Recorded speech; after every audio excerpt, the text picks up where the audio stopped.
পিতামাতাকে কখনো বৃদ্ধাশ্রমে রেখে আসবেন না। আপনার রিজিকের দায়িত্ব আল্লাহ রাব্বুল আলামিনের উপরে। রাসূলুল্লাহ সাল্লাল্লাহু আলাইহি ওয়াসাল্লাম বলছেন 3 শ্রেণীর ব্যক্তি কখনো জান্নাতে যাবে না। তার মধ্যে 2 নম্বরটা হচ্ছে যারা পিতামাতার উপরে নাফরমান, তারা কখনো জান্নাতে প্রবেশ করতে পারবে না। ব্যর্থহীন ভাষায় বলে যেতে চাই, মনে রাখার চেষ্টা করবেন, পিতামাতা যতক্ষণ পর্যন্ত ইসলাম বিরোধী কোনো কথা না বলবে ততক্ষণ পর্যন্ত পিতামাতার কথা মতো চলতে হবে, খেদমত করতে হবে, সেবা করতে হবে।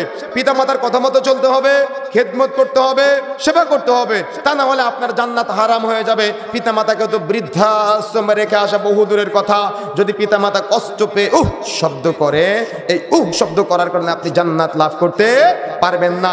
এই যে রিজিকের চিন্তায় আপনি আপনার বাবা মাকে আজকে বৃদ্ধাশ্রমে রেখে এসেছেন, আপনি কি জানেন আপনি যখন ছোট্ট বাচ্চা অবস্থায় ছিলেন তখন আপনার আদরের মা, শীতের রাত কত কঠিন অবস্থা, এই শীতের রাতে আমরা পানিতে হাত দিতে ভয় পাই, কিন্তু আপনি আপনার মায়ের কাপড়টা পোশাক করে ভিজিয়ে দিয়েছিলেন।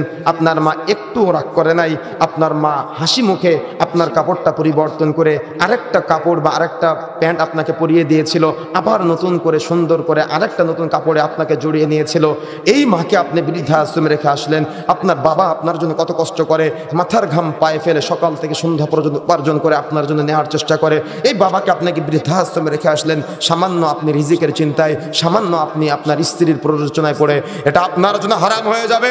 বাবা মা যদি কষ্ট পেয়ে শব্দ করে, আপনি জান্নাত লাভ করতে পারবেন না। এজন্য সতর্ক হতে হবে, সাবধান হতে হবে।